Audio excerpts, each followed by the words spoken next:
Assalamualaikum warahmatullahi wabarakatuh.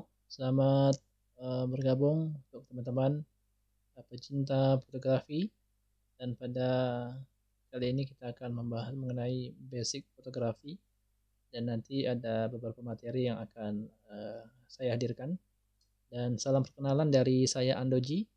Jadi kali ini kita akan mengupas mengenai basic fotografi.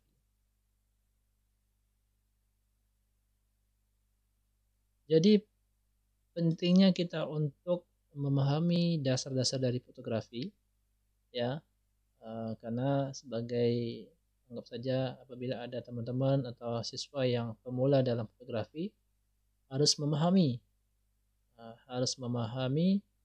dasar-dasar dari fotografi itu sendiri. Jadi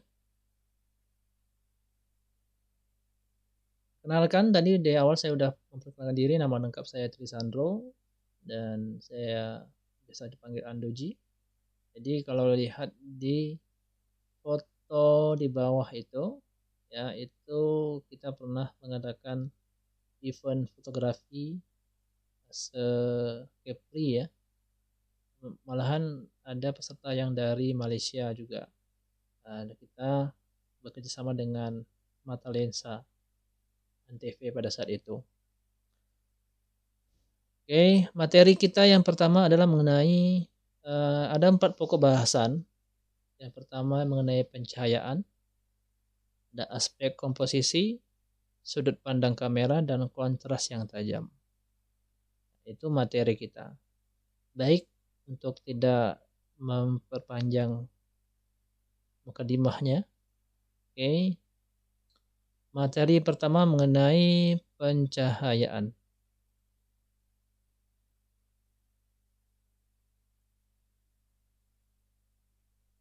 Oke. Jadi untuk pencahayaan ini kita harus memahami benar bahwa objek yang ingin kita capture itu harus memiliki atau dilingkupi cahaya agar dapat diambil gambarnya. Sudah tentu apabila objek yang kita ambil tapi pencahayaannya tidak pas atau terlalu low light atau over light, sudah tentu objeknya tidak bagus. Jadi kalau kita lihat ada beberapa macam tipe cahaya yang menerpa objek. Seperti front lighting. Cahaya berasal dari arah depan objek, sejajar dengan kamera. Ada side lighting, ya. Nah, cahaya berasal dari arah samping objek. Ada backlighting, sumber cahaya membelakangi objek, cahaya menghadap arah kamera, dan hair lighting. Jadi untuk memahami pencahayaan ini, ada beberapa hal yang harus kita pahami bersama, yaitu mengenai segitiga exposure. Jadi apa sih segitiga exposure ini? Ya kan? Kita akan kupas mengenai segitiga exposure. Kita lihat dulu. Oke, nah, teman-teman sudah melihat ya di tampilan layar, ada tampilan layar kamera yang saya lingkari. Yang saya lingkari itu ada, saya lihat kan ada pertama shutter speed, ada aperture, ada ISO-nya, dan ada metering. Jadi ini merupakan elemen dasar dari pencahayaan. Apabila kita mampu mengendalikan nih 3 elemen, jadi bukan elemen air ya, udara, api, darat gitu, bukan. Ini elemen penting di dalam fotografi. Jadi kalau misalnya kita sudah dapat mengendalikan ini, sudah tentu kita nanti bisa memastikan objek foto yang kita ambil itu bisa terlihat dengan bagus. Jadi kalau kita lihat ya, kita mampu mengendalikan 3 elemen tersebut, nanti akan kita lihat di metering. Apakah pencahayaan yang kita ambil itu indikatornya menunjukkan di 0 ataukah di plus 1 atau 2 atau minus 1, 2. Jadi apabila kita men-setting 3 elemen dasar tadi, dan kita melihat indikator melalui viewfinder kita itu berada di 0, berarti pencahayaannya standar, pas ya, tidak gelap, tidak terang. Kalau kita settingnya, setelah itu indikatornya menunjukkan di +1, berarti pencahayaannya over. Pencahayaannya over ya. Nah, kalau begitu juga kalau indikatornya menunjukkan minus, berarti less light, berarti kekurangan cahaya.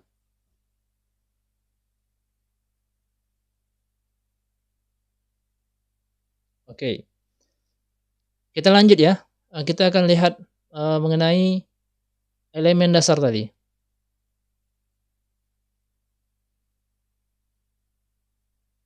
Oke, sudah terlihat ya. Jelas ada 3 elemen dasar. Ada shutter speed, ada aperture, ada ISO. Jadi untuk teman pahami bahwa untuk 3 elemen ini kita bisa lihat tuh. Kalau kita settingnya, kalau shutter speed misalnya kita setting terlalu kecil angkanya, ya slow gitu kan. Shutter ini kan mengenai kecepatan buka tutup dari rana, buka tutup rana ya. Jadi kalau semakin lambat kita semakin kecil kita men-setting shutter speed-nya, berarti semakin lambat ya. Jadi efeknya apa kalau semakin lambat? Slow ya. Semakin slow, efeknya apa? Pertama, akan kelebihan cahaya. Yang kedua, blur terhadap objek apabila objek itu bergerak. Jadi kalau shutter speed semakin kita cepatkan settingnya, jadi kalau cepat setting shutter speed ini berarti angkanya naik. 1/100 misalnya, 1/125, 1/2000, 1/200 ya, sampai naik ke atas.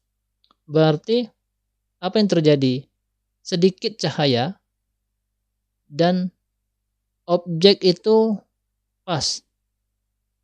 Walaupun dia agak bergerak sedikit, tapi kamera mampu memfreeze, membekukan objek tersebut.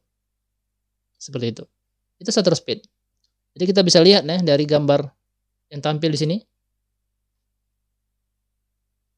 Dari gambar yang tampil kita bisa lihat efek apabila slow shutter speed-nya, apabila faster shutter speed-nya akan terjadi objek seperti apa. Kita pindah ke aperture. Jadi aperture ini merupakan bukaan diafragma. Besar kecilnya bukaan diafragma. Jadi ini juga sangat berpengaruh ini. Jadi semakin kita membuat aperture-nya semakin kecil, misalnya f2, berarti pengaruh dari gambar akan more light, maksudnya over light, dan less depth of field. Masuk di sini less depth of field itu adalah ketajaman antara background dengan objek itu semakin berkurang. Sudah jelas dia tidak tajam. Berarti ngeblur. Dari misalnya objek jelas, objek ke background belakang itu ngeblur. Kalau misalnya kita setting F-nya itu kecil. Jadi kalau kecil ini bukaannya besar. Bukaan diafragma ya. Kalau kita misalnya F-nya kita besarin, F16, F22, ya kan, yang terjadi adalah more depth, ketajaman antara background sama objek semakin tajam, jelas. Cuma pengaruhnya adalah sedikit cahaya yang masuk. Karena bukaannya semakin kecil kalau angka F-nya besar. Next ya, mengenai ISO, Image Sensor Sensitivity. Jadi ini adalah kepekaan sensor kamera kita untuk merekam cahaya yang masuk. Jadi kalau kita bicara kepekaan, apabila kita melakukan pemotretan di siang hari di outdoor, sudah tentu kita harus menggunakan ISO yang tidak peka. Di angka berapa? Di angka 100, di angka 200, ya kan? Nah, jadi karena apa? Karena sudah ada bantuan, matahari, jadi sedikit peka ya sensor kita tuh sudah bisa menangkap matahari. Misalnya cahaya matahari maksudnya. Jadi kalau malam hari itu yang penting, bagaimana sensor kita ini bisa peka terhadap pencahayaan di malam hari. Nah, jadi kita harus menggunakan, ISO yang 400 ke atas, ataupun 800 ke atas. Nah, jadi itu penting. Bagaimana, ISO ini bisa merekam atau menangkap cahaya. Jadi ini adalah kombinasi ya. Contoh misalnya kita, ingin meng-capture pergerakan dari burung elang yang menangkap menangkap burung elang misalnya, itu menangkap ikan gitu ya. Jadi yang perlu kita setting adalah pertama shutter speed-nya. Shutter speed itu harus faster, harus cepat. Karena biar, hasil tangkapan, misalnya objek tadi, elang tadi itu bisa kita bekukan, freeze namanya, tuh, bisa kita bekukan. Biasanya kalau misalnya foto yang seperti ini, supaya kita tidak sulit meng-capture objeknya, kita gunakan aja, fasilitas shutter speed di kamera, kita. Jadi shutter speed-nya kita setting, aperture dan ISO-nya itu biasanya dia langsung bisa menyesuaikan, gitu. Biasanya ada tuh time priority lah biasanya, ada itu TV misalnya kan di fasilitas, kamera. Tuh, oke, ya dapat dipahami ya, mengenai 3 elemen dasar dalam pencahayaan. Oke, kita lihat, ada beberapa bentuk tampilan gambar gambar dari bagaimana kalau dia terlalu gelap misalnya kan. Oke, kita lihat nih. Ini objek, model. Ini model, ini kan gelap ini. Kita sebut dengan low key. Jadi objek kita kasih pencahayaan di sebelah dari samping ya, namanya side lighting dari samping. Tapi apabila ini kita bicarakan foto konsep, ini sangat menarik, sangat keren. Kalau kita ini jadikan dokumentasi biasa, ini sudah tentu orang lihatnya, kok gelap sih, kok sebelah aja yang terang gitu kan, sebelahnya gelap gitu. Nah, seperti itu. Ini menarik nih. Jadi tergantung dari konsep yang ingin kita buat ya.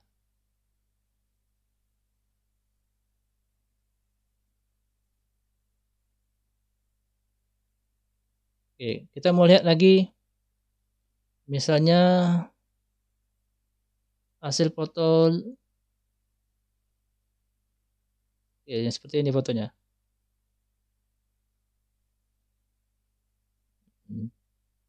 Nah, ini ada light rail. Jadi lihat tuh cahayanya tuh seperti rel kereta api ya.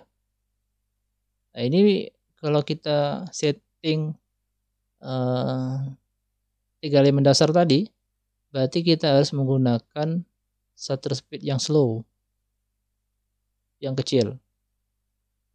Maksudnya shutter speed itu menjadi per second gitu ya, per detik. Jadi kita juga ini harus menggunakan alat bantu seperti tripod, karena semakin slow, jadi semakin lambat shutter speed-nya bergerak. Kita kadang ini tangan ini tidak mampu menahan detik yang kita ambil tadi ya. Nah, perlu ada alat bantu. Jadi pengaruhnya apa dengan objek? Kalau misalnya malam hari kita mengambil objek kendaraan yang bergerak lewat, sudah tentu hasilnya bagus karena yang di-capture-nya hanya cahaya saja. Cahaya yang seperti rel kereta api itu ya, gitu. Kalau lihat dari gambar pintu gerbang yang ada lampunya, tidak seperti cahaya yang di sisi kiri atau kanan, karena lampu tersebut yang di pintu gerbang itu tidak bergerak. Itu kecuali cahaya yang kiri kanan itu adalah lampu dari kendaraan bermotor. Posisi kita berada di tengah-tengah jalan. Nah, ini sangat menarik ya. Kalau foto-foto seperti ini kita buat, kayaknya kita harus mampu mengulik 3 elemen dasar tadi. Oke, next, bagaimana kalau kita meng-capture foto seperti ini? Ini namanya panning. Foto panning, bukan pening ya, panning.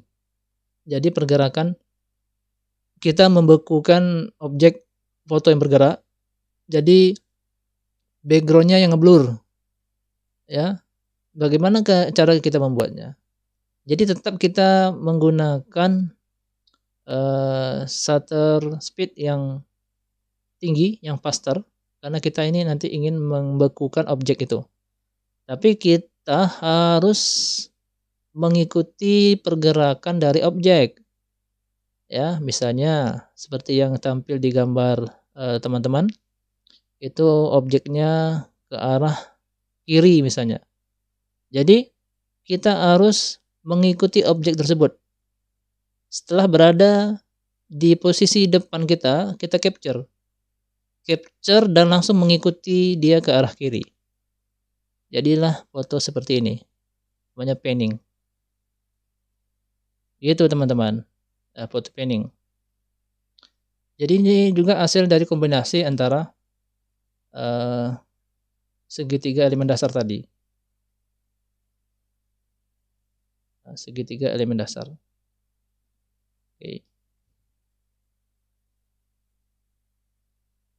Oke, dapat dipahami ya. Kita tinggalkan dulu mengenai pencahayaan 3 elemen dasar tadi.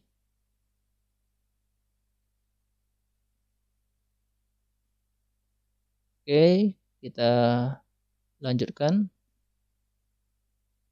Selanjutnya ada backlightning ya, lightning lah. Jadi cara backlightning ini adalah meng-capture objek kita berlawanan dengan sumber cahaya. Lihat tuh hasil dari apa yang ada di layar teman-teman. Sangat menarik bukan? Keren ya. Ini kita sebut dengan siluet. Nah, jadi pencahayaannya dari depan kita. Jadi kita berlawanan dengan cahaya.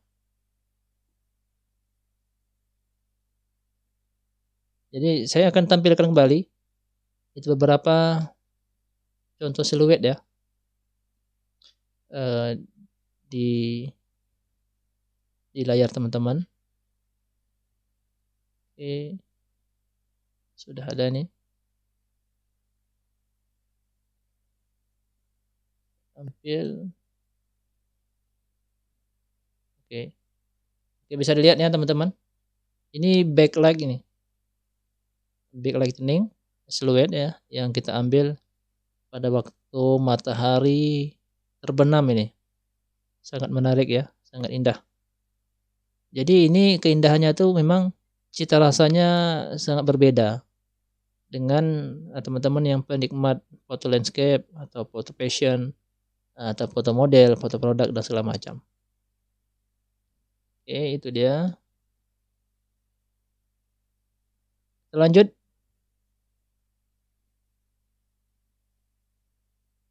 Pencahayaan side lightning. Side lightning ya. Pencahayaan dari sebelah samping. Kalau samping tadi saya udah sempat sampaikan di awal ya, mengenai pencahayaan ini. Ini juga, ini side lighting. Pencahayaannya hanya dari sebelah samping saja. Oke. Selanjutnya ada hair lightning. Ini kita udah paham ya. Pencahayaannya tidak terlalu terang, ya kan? Stabil nih, standar pencahayaannya. Oke, itu dia cukup untuk pencahayaan. Next ya, mengenai komposisi. Jadi kalau kita bicara komposisi, sudah tentu kita harus melihat dulu objek yang akan kita ambil. Ya. Kita lihat dari beberapa sudut dari rendah, ya, dari tinggi, dari jauh. Misalnya kita berkeliling mengitari objek. Penting sekali kita mengambil posisi yang benar, komposisi yang benar. Nah, jadi kalau bicara komposisi ini adalah perpaduan antara posisi, proporsi dan garis. Ini akan larinya kepada apa? Pada rule of third. Oke. Mungkin untuk teman-teman yang sudah paham mengenai rule of third. Oke, sudah tampil di layar teman-teman. Rule of third. Jadi ini adalah aturan bagaimana mencari komposisi yang benar dan menarik. Kita lihat ini ada 4 garis, ya, 2 garis horizontal dan 2 garis vertikal. Jadi ini membentuk sebuah pertemuan, titik pertemuan, ya, ada 4 titik pertemuan. Jadi kalau kita lihat gambar yang pertama ini merupakan posisi rule of third yang benar. Ya, misalnya sini ada objek orang yang sedang melihat ke arah laut misalnya. Ya. Jadi kita harus meletakkan dia di salah satu garis vertikal. Garis vertikalnya di sebelah apa? Di sebelah kiri viewfinder. Oke. Karena ada ruang kosong di sebelah kanannya. Lagipun posisi objeknya menghadap ke kanan viewfinder. Sudah tentu harus sebelah kiri ini posisinya. Ini udah tepat, sudah benar sekali. Itu. Ada lagi mengenai rule of third. Kalau misalnya objeknya pemandangan, ya, ataupun tidak ada objek orangnya di situ, seperti ini pengambilannya. Kita bicara perspektif garis, ya, garis yang jalannya ini yang besar sampai ke kecil. Posisinya harus seperti ini.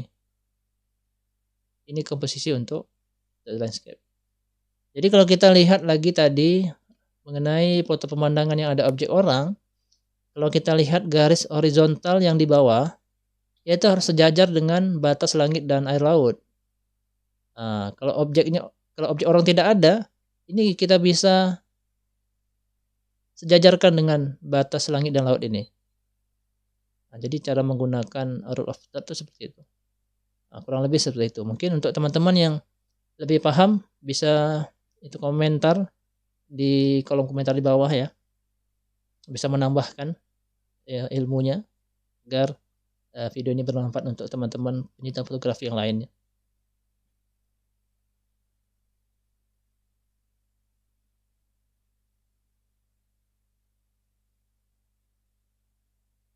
Oke. Next ya, selanjutnya kita bicara komposisi tadi itu terdiri dari posisi, proporsi, dan garis. Kalau posisi itu mengatur peletakan dari suatu objek, baik melalui pengaturan, fasilitas, kamera, dan sudut pandang maupun pengaturan dari objek. Nah, jadi peletakannya. Jadi peletakan tadi, posisi ini berpengaruh dari rule of third tadi. Sedangkan proporsi, ketika kita akan mengambil suatu gambar, cobalah melihat sekeliling objek itu. Dan tentukan pula tujuan atau pesan yang ingin saat kita ambil gambar tersebut. Berarti ini kita melihat dari background atau latar belakang lingkungan yang misalnya kita di outdoor ya, kita melihat nih, mana nih tempat yang cocok diletakkan objek untuk kita ambil fotonya. Sedangkan garis, kita mengarahkan mata pada suatu titik pandang tertentu. Garis yang bergelombang dan melengkung memberikan kesan ketenangan. Garis tebal dan lurus serta diagonal memberikan kesan dinamis dan memperkuat gambar. Ini kita tadi bicara perspektif tadi dari gambar.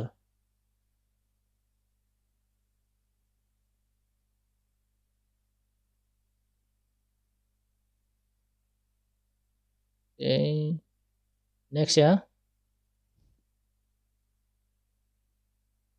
Di situ ada beberapa gambar bangunan dari model sudut pandang ya. Ada yang center, ada yang agak kita lebih kosongkan sebelah kiri, kan ada yang agak sedikit kita zoom kan. Oke, next. Ada juga gambar candi Prambanan dari bentuknya. Kita mengcapture bentuknya ini. Nah, next. Oke, ada juga gambar dari bagaimana bentuk diagonal. Perspektif tadi, garis miring. Nah, ini sangat menarik nih untuk kita pelajari, apalagi untuk fotografer pemula. Oke. Next ada foto model. Komposisinya kesederhanaan ya. Ini juga keren.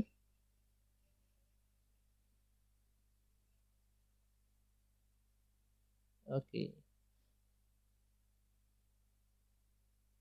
Ada sudut pandang juga dari bird eye view. Jadi kalau bird eye view itu kita mengcapture objek itu posisi kita di atas dan mengarah ke bawah.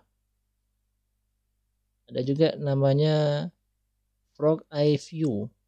Jadi kalau frog eye view ini posisi kita dekat dengan tanah, kita mengcapture gambar objek yang dari bawah ke atas. Itu frog eye view. Oke, ini standar saja ya. Standar. Kita bicara kontras yang tajam. Tadi kita sudah sudut pandang sudah. Setelah itu kontras yang tajam. Setelah kontras ini bagaimana kita membuat objek itu terpisah dari latar belakangnya. Jadi kalau misalnya kita mengcapture suatu foto tapi kayak datar gitu ya, kita bisa membuat kontras yang tajam. Jadi karena dengan kontras yang tajam ini foto akan lebih kuat dengan objek utama yang lebih menonjol dari latar belakangnya. Oke, kita lihat ini. Ini foto pemandangan. Gimana kita kontrasnya kita mainkan. Ini juga ada foto ya, foto pemandangan ya.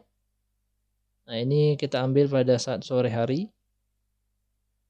Next, ada foto juga bangunan di coastal area, di mana objek ini kita lihat muncul dari latar belakangnya, yaitu langit ya. Yang terakhir untuk kita pahami bersama adalah bahwa fotografi adalah merupakan style dari teman-teman sendiri. Jadi kita juga mesti membuat bahwa kita punya passion tersendiri dalam fotografi. Remember the composition is important katanya. Komposisi sangat penting, but also rules of mean to the broken. So the main point is to enjoy yourself. Aturan juga itu akan merusak karya kamu, tapi yang terpenting adalah nikmati diri kamu. Baik, itu dia untuk teman-teman pecinta fotografi dimanapun teman-teman berada. Semoga video ini bermanfaat ya untuk teman-teman simak, dan jangan lupa klik like ya, subscribe, komen, dan share agar video ini sampai ke teman-teman kalian. Demikian, wassalamualaikum warahmatullahi wabarakatuh.